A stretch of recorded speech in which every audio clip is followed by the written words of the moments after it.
फिर उसकी जो चाची होती है मुकेश की, वो डिमांड रखती है कि एक काम करो, आना तो मुझे बताना, मुझे कुछ वहाँ से लाना है। तो जो मुकेश होता है ये बोलता है ठीक है मैं आऊँगा, तो वहाँ से तुम्हारा सामान जरूर लेकर आऊँगा चाची। फिर 2 दिन बाद जो मुकेश होता है फ़ोन करता है, फ़ोन करके चाची सब बोलता है। जो उसकी चाची होती है ऐसी चीज़ बताती है जो मुकेश होता है सहमा जाता है। जो मुकेश होता है उसकी चाची उससे ये बोलती है कि बेटा आना तो 2 पैकेट कंडोम लेके आना। तो जो मुकेश होता है वो सोचने पर मजबूर हो जाता है, ये कंडोम मेरी चाची किसके लिए मंगा रही है, मेरा चाचा तो घर पर है नहीं, मेरा चाचा तो दुबई में है। फिर मुकेश अपनी चाची की बात नहीं मान लेता है और मानने के बाद मेडिकल जाता है, वहाँ से कंडोम लेके घर के लिए रवाना हो जाता है। घर आता है और शाम के वक्त होता है, अपने चाची को कंडोम ले जाके देता है, बोलता है लो चाची जो मंगाई थी तुम्हारा सामान लेके आ गया। फिर जो उसकी चाची होती है, शाम के वक्त तकरीबन 9 बज रहे होते हैं, उसकी चाची होती है मुकेश का हाथ पकड़ के अपने बेड पर खींच लेती है। खींचने के बाद उसके ऊपर गिर जाती है और बोलती है एक कंडोम तुम्हें ही यूज करना है, क्योंकि हमारा मासिक आया इसलिए मैं तुम्हें पहले से सूचित कर दी। तुम हमारी नज़रों में कितने दिन से बड़े थे, इसलिए आज मैं तुम्हें खुला ही बोल दी, इतने से तुम समझ ही गए होंगे। जो मुकेश होता है बड़े हैरान होता है, वो चुपचाप वहाँ से उठता है, धक्का दे के अपनी चाची को अपने रूम में चला जाता है।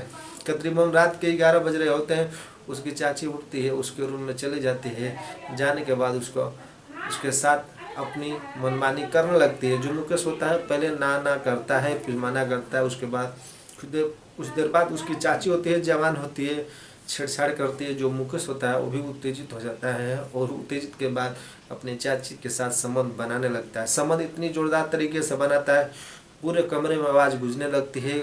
आवाज़ गूंजने की वजह से जो उसके पिताजी होते हैं, आवाज़ तरह तरह की आ रही होती है तो उठते हैं और जो मुकेश होता है उसके कमरे की ओर जाते हैं तो देखते हैं कि आवाज़ मुकेश कमरे से आ रही है। फिर दरवाज़ा पे धक्का देते हैं तो जो दरवाज़ा होता है अंदर से बंद होता है। फिर एक छोटी सी खिड़की होती है, उसमें झाँक कर देखते हैं तो हवास हो जाते हैं कि मेरा बेटा और मेरे भाई की बीवी ये दोनों एक दूसरे के साथ क्या कर रहे हैं। फिर दोनों दोस्तों वहाँ से चुपचाप आते हैं और दरवाज़ा खटखटाने लगते हैं। फिर दोनों एक दूसरे से अलग होकर अपने फटाफट कपड़े पहनते हैं और बाहर आ जाते हैं। आने के बाद जो उसके पिताजी पूछते हैं तो बहाना कुछ बना लेते हैं। फिर उसके पिताजी तो सब कुछ पता ही हो गया होता है।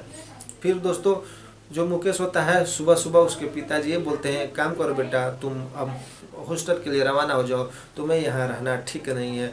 फिर मुकेश ना जाता है, फिर उसके पिताजी होते हैं ज़बरदस्ती वहाँ से भेज देते हैं पंजाब के लिए। जो उसकी चाची होती है उसको अपने मायके भेज देते हैं। दोस्तों मेरा मकसद है आप लोगों को ठेस पहुँचाना नहीं, मेरा मकसद है आप लोगों को जागरूक कर सकूँ। कहानी आपको कैसी लगी, कहानी आपको अच्छी लगी तो वीडियो को ज़्यादा शेयर कीजिए। चैनल को पहली बार विजिट करते चैनल को सब्सक्राइब, वीडियो को लाइक करना ना भूले। मिलता है नेक्स्ट वीडियो में, तब तक के लिए